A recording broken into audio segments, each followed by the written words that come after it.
patron saya di bersosial media adalah Mbak Sherly. Pasti suaranya belasan ribu karena bapaknya bupati. Nah. Atau paling rendah mungkin bapaknya kepala dinas. Nah, so what's next? Selanjutnya apa? Ini dengar 2024 ini mau ke pusat. 2024 ini mau ke pusat. Apa target selanjutnya? Ini jawab politis apa jawab gimana nih? Dua-duanya. Saya rasa kalau kita ngobrol kepentingan politik, nggak lagi kita berbicara tentang siapa dia. Bukan itu lagi yang kita diskusikan. Tapi memang agenda publik di belakangnya apa. Assalamualaikum warahmatullahi wabarakatuh. Teman-teman, senang sekali Sherly bersama tim Ada Talk hari ini berkesempatan untuk ketemu dengan salah seorang pemuda inspiratif asal Sulawesi Selatan. Beliau ini adalah masih berusia 29 tahun tapi sudah punya begitu banyak impact prestasi yang hari ini kita akan sama-sama belajar. Pemuda ini sudah pernah dinobatkan sebagai 1 dari 10 pemuda paling berpengaruh menurut salah satu media tahun 2016. Langsung saja, ini dia Mas Ismail Bahtiar. Assalamualaikum Mas. Waalaikumsalam warahmatullahi wabarakatuh. Gimana kabarnya? Terima kasih Mbak Sherly sudah hadir ke Makassar. Sebuah hal yang luar biasa buat kami. Ini sesuatu yang sangat istimewa buat kami. Ini pertemuan keberapa kita coba? Ketiga ya nggak salah. Ketiga ya? Iya. Yang pertama di Unismu. Setelah itu ada satu momen ketemu tidak dalam satu acara yang sama. Oke. Dan ini yang ketiga. Luar biasa teman-teman. Dan selalu sehat kalau ketemu Mbak Sherly. Semangatnya selalu tertular. Aktivitas apa sekarang Mas? Full time di pemerintahan, di DPR, menuntaskan seluruh janji sumpah jabatan. Waduh. Tentu dengan agenda-agenda yang lain. Iya. Ini sebelumnya teman-teman kita tanya dulu, kita panggilnya Mas Ismail, Daeng, atau Andi?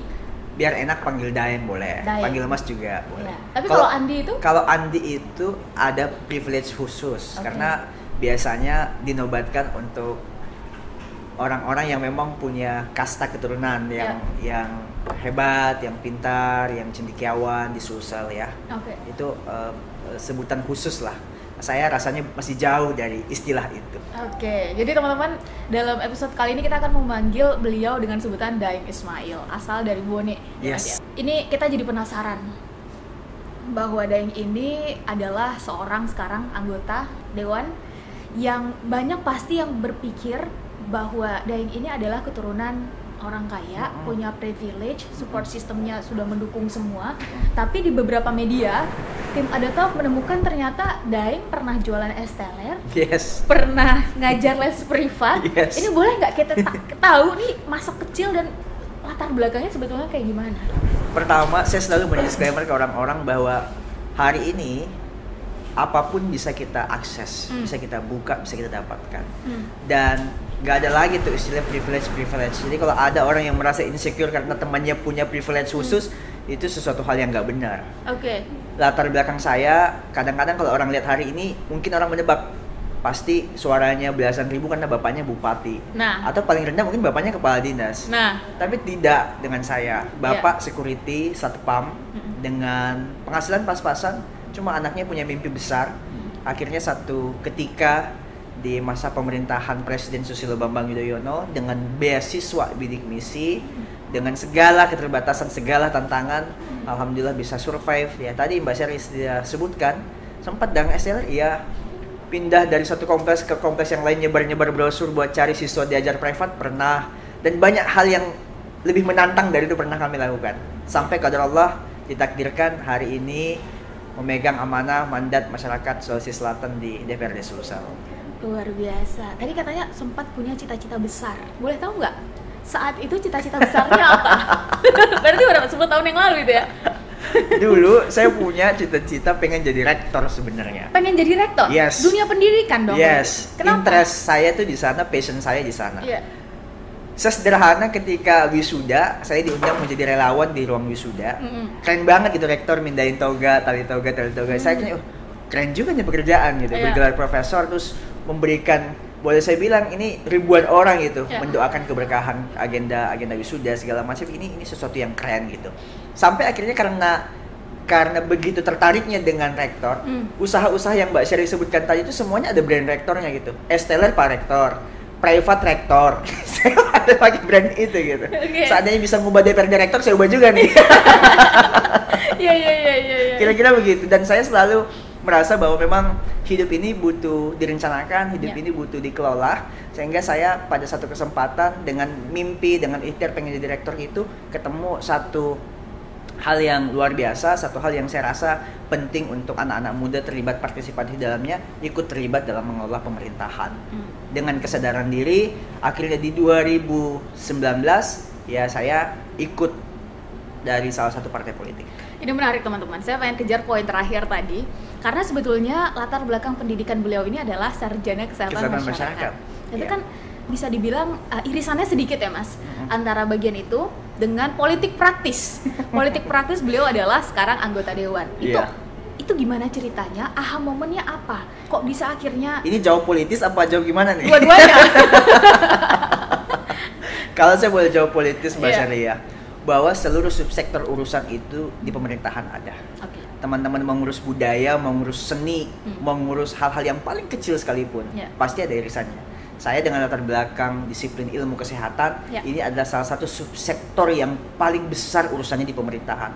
Ini masuk dalam kategori urusan wajib, urusan harus yang memang dituntaskan oleh pemerintah. Saya merasa SDM kesehatan yang terlibat masuk dalam politik pemerintahan terbatas. Ya, peluang itu yang saya anggap sebagai salah satu celah untuk saya masuk, memberikan ide, memberikan gagasan, memberikan warna dan nuansa tersendiri tentang pengelolaan kesehatan. Dan itu terbukti gitu. Terbukti dalam artian bahwa ini tentu kerja akumulasi. Bukan cuma saya. Di sini ada 85 pemikir, ada 85 kepala. Setidaknya ketika ngobrol tentang pandemi Covid kemarin, Sulsel ini salah satu provinsi yang tercepat keluar dari problematika itu. Persoalan ekonomi kami nggak tersentuh karena pengelolaan kesehatannya bagus.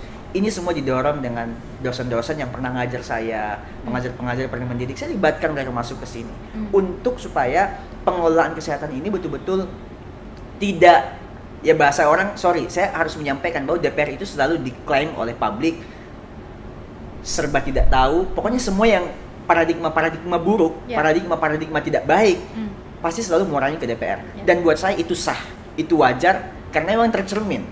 Tetapi memang anak-anak muda harus mengambil ruang tersendiri kalau merasa punya ide dan gagasan gitu. Nah makanya saya bilang Mbak Sherly pun wajib sebenarnya masuk ke politik. Kenapa? Gagasan Mbak Sherly ini gagasan negarawan, gagasan yang memang harus ada dalam pengelolaan pemerintahan. Berarti Mas Ismail ini memang berangkat dari jiwa sosial aktivisnya, kemudian masuk ke sistem gitu ya. Kurang lebih lah begitu. Berarti kan sebetulnya dapat perbandingan ya antara bergerak di luar sistem dan bergerak di dalam sistem. Jadi apakah memang se-powerful itu untuk membawa kebenaran? Sangat powerful. Gimana tuh? Coba. Contoh Mas Sherly ya. Teman-teman mungkin tidak sadar gitu. Ya, saya di kampus selesai dengan durasi waktu yang lama Mas Sherly. Berapa tahun kalau boleh tahu? Lebih dari waktu normal lah. Oke, baik.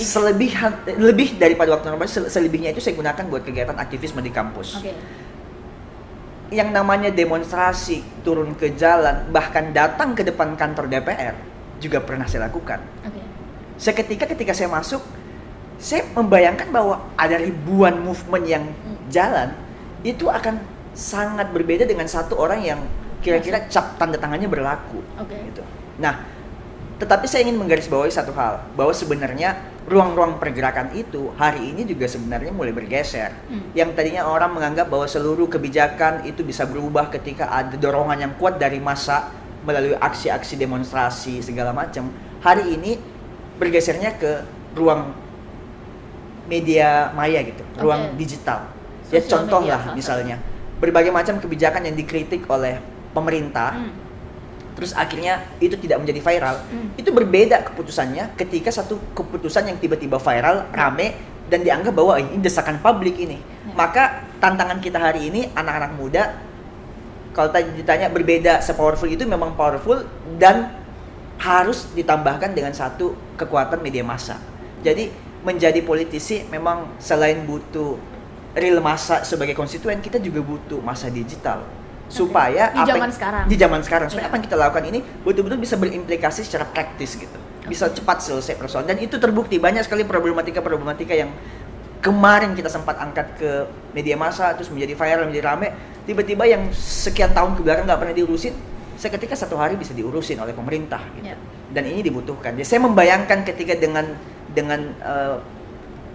saya ini orang yang terus terang patron saya di bersosial media adalah Mbak Shirley. Nggak apa-apa saya ceritakan secara jujur.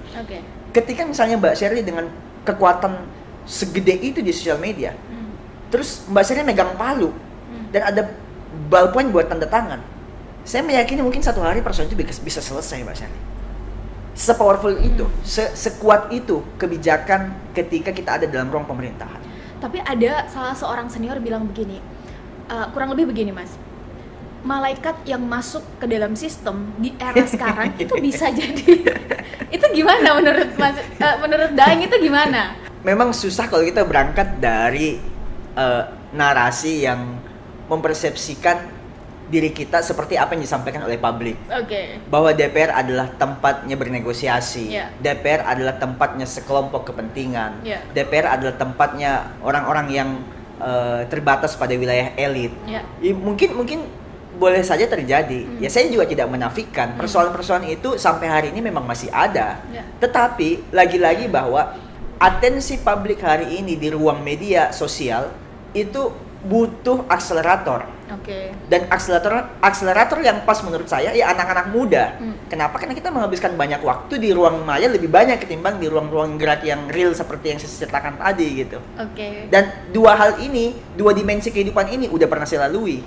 Ya ketika misalnya bergerak sebagai aktivis semua pergerakan mahasiswa di kampus, dengan ketika menjadi orang yang merasa oke, saya punya sekian puluh ribu followers dan harapan saya, ide saya, gagasan saya ini sejalan dengan apa yang dipikirkan oleh follower saya, pasti akan berpengaruh signifikan. Kalaupun ada yang mengatakan bahwa tapi nanti akan berpengaruh dengan 85 orang, saya rasa kalau kita ngobrol kepentingan politik, nggak lagi kita berbicara tentang siapa dia, bukan itu lagi yang kita diskusikan. Tapi memang agenda publik di belakangnya apa? Karena kenapa? Target kita adalah konstituen. Target kita adalah orang menitipkan amanahnya kepada warna atau partai politik tertentu.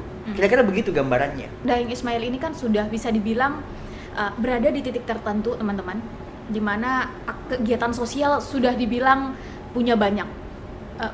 Lembaga pemberi beasiswa sudah punya, rumah tahfiz, membantu banyak orang. Saat ini duduk di anggota dewan. So what's next? Selanjutnya apa? Ini dengar-dengar 2024 ini mau ke pusat. Apa target selanjutnya? Jadi kita sebagai orang yang berorganisasi dalam partai politik, Mbak Shirley, tentu memahami bahwa mekanisme organisasi itu ada struktur, ada orang yang mendahului kita sebelum ada di sana, yang harus kita dengar ketika ada masukan. Dan ruang demokrasi politik itu di partai kami sangat terbuka. Ya beberapa kiadah saya di partai yang saya ikuti hari ini sedang mendorong anak-anak muda untuk mengisi ruang parlemen itu. Dan karena ini tugas, nanti juga saya mau ngajak Mbak Shirley, saya bisa mungkin ikut juga gitu kalau mau ya. Whatever lah. Ini di video. Ya whatever lah partai politiknya apa Mbak Shirley. Saya mau mendisklaimer bahwa seluruh partai politik itu bagus. No one bad color politik. Mau dia merah, mau dia biru, mau dia hijau, mau dia oranye, mau dia warna apapun, itu semuanya bagus. Dan memang yang dibutuhkan adalah SDM yang unggul, SDM yang paham. Makanya saya minta Mbak Shirley harus ada dalam politik pemerintahan. Terserah dalam partai apapun. Ini jago banget teman-teman. Ini tim saya sudah menyiapkan pertanyaan cepat, Mas Ismail. Jawabnya cepat. Nggak boleh lebih dari dua pilihan ini ya. Cepat saja, ada kurang lebih 5 pertanyaan. Bisnis atau pendidikan? Pendidikan. Berpolitik atau berbisnis? Berpolitik. Berpolitik? Yes. Legislatif atau eksekutif? Legislatif. Legislatif? Yes. Jika ada kesempatan di masa depan, nggak mau masuk ke wilayah eksekutif? Saya menjawab pada posisi hari ini, Mbak Shirley. Tapi katanya masa depan harus didesain. Desain bukan berarti ini. Saya tuh kalau pernah baca buku Marwah Daud Ibrahim, Bunda Marwah Ibrahim, bahwa mengelola hidup merencanakan masa depan. Rencana katanya jangan ada satu. Rencana itu harus punya plan A, plan B, plan C, exit plan. Ya mungkin suatu waktu. Kita mau tanya exit plannya bagaimana? Suatu waktu ketika mungkin exit plan saya adalah eksekutif, ya boleh jadi gitu. Sebetulnya ini berkaitan dengan pertanyaan selanjutnya, di Sulawesi Selatan atau di ibu kota negara? Di ibu kota negara. Di ibu kota negara. Terakhir, karir atau keluarga? Keluarga. Penjelasannya? Keluarga ini adalah amanah yang memang harus kita dahulukan. Dan saya merasa bahwa seluruh problem yang kemudian kita hadapi yang berkaitan dengan masyarakat, ya tempat saya kembali adalah keluarga. Sampai akhirnya Mbak Sherly satu hari tidak afdol rasanya kalau saya belum telepon ibu saya. Ibu saya nggak tamat SD, nggak pernah sekolah bahkan. Ya. Dia hanya pernah ikut sekolah rakyat, diajar menulis, diajar membaca, itu pun dengan segala keterbatasan. Tetapi sampai hari ini setiap problem yang saya hadapi ketika bersentuhan dengan masyarakat, saya pasti cerita ke ibu. Ma, ada seperti ini, gimana kira-kira? Meskipun jawabannya selalu sama, mana aja yang terbaik. Nah, cuma buat saya, penyampaian mana aja yang terbaik itu adalah bentuk recharge ke saya. Ya. Bahwa dengan spirit itu, saya ingat orang tua saya pernah mendidik supaya besok bermanfaat, supaya besok berguna buat orang lain, maka saya selalu mendahulukan itu. Dan ini pesan buat semua anak-anak muda, dahulukan orang tua kita, dahulukan keluarga kita dalam kondisi apapun. Meskipun satu waktu pernah 4 bulan saya nggak balik-balik karena sibuk tidak ada pemilihan, tapi saya harus sempatkan paling tidak dengan call ke keluarga, menanyakan, video call, kurang lebih lah begitu. Tentu untuk bisa sampai di titik sekarang dengan cara berpikir dan karya-karya seperti sekarang, tentu punya slogan, moto hidup. Boleh dong di-sharing ke kita apa slogan dan moto hidup?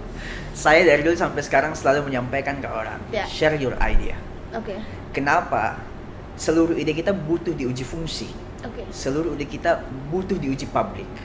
Ya orang bilang, terus gimana kalau besok nggak kesampaian? Ya berarti memang setelah diuji nggak bisa, nggak mungkin terrealisasi. Dan percaya bahwa rencana Tuhan nggak pernah salah.